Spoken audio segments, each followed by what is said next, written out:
రాష్ట్ర వ్యాప్తంగా సంచలనం సృష్టించిన లగచర్ల దాడి కేసులో కీలక మలుపు చోటు చేసుకుంది. ఈ కేసులో నిందితుడిగా ఉన్న భోగమోని సురేష్ ఎట్టకేలకు కోర్టు ముందు లొంగిపోయాడు. దాంతో కొడంగల్ కోర్టు సురేష్ కు 14 రోజుల రిమాండ్ విధించింది. ఆ తర్వాత వైద్య పరీక్షలు నిర్వహించింది.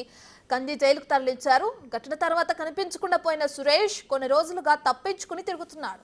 అతని కోసం రాష్ట్ర పోలీస్ యంత్రాంగం పెద్ద ఎత్తున గాలింపు చేపట్టింది. అయినా ఇన్నాళ్లు ఆచూకీ లేకుండా పోయిన సురేష్ ఇవాళ లొంగిపోవడంతో కేసు విచారణలో వేగం పెరుగుతుందని భావిస్తున్నారు. మరోవైపు పోలీసులు సురేష్ ను కస్టడీ కోరే అవకాశం ఉంది. ప్రశ్నించే గొంతులకు సంఖ్యలు వేస్తే ఖచ్చితంగా రైతుల పక్షంగా మళ్ళీ వచ్చి ప్రశ్నిస్తాం. రాకెట్ వేగంతో తిరిగి వస్తాం.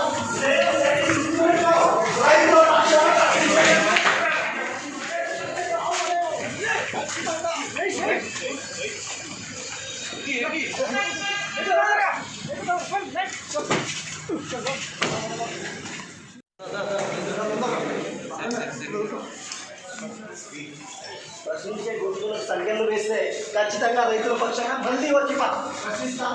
రాకెట్ వేగంతో తిరిగి వస్తాం.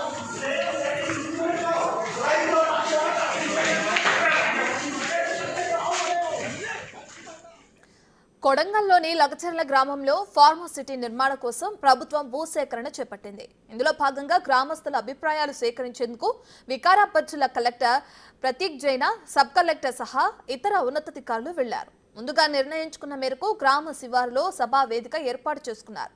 కానీ అక్కడికి గ్రామస్తులు రాలేదు. ఆ సమయంలో గ్రామస్తుల తరపున కలెక్టర్ దగ్గరకు వెళ్లిన సురేష్ అధికారులే గ్రామానికి రావాలని ఒప్పించాడు. కలెక్టర్ వచ్చి నష్టపరిహారం సహా ఇతర అంశాలపై హామీ ఇవ్వాలని కోరాడు. అతని మధ్యవర్తిత్వం కారణంగానే అధికారులు లగచర్లకు వెళ్లారు. అలా వెళ్లిన అధికారులపై దాడి చేశారు.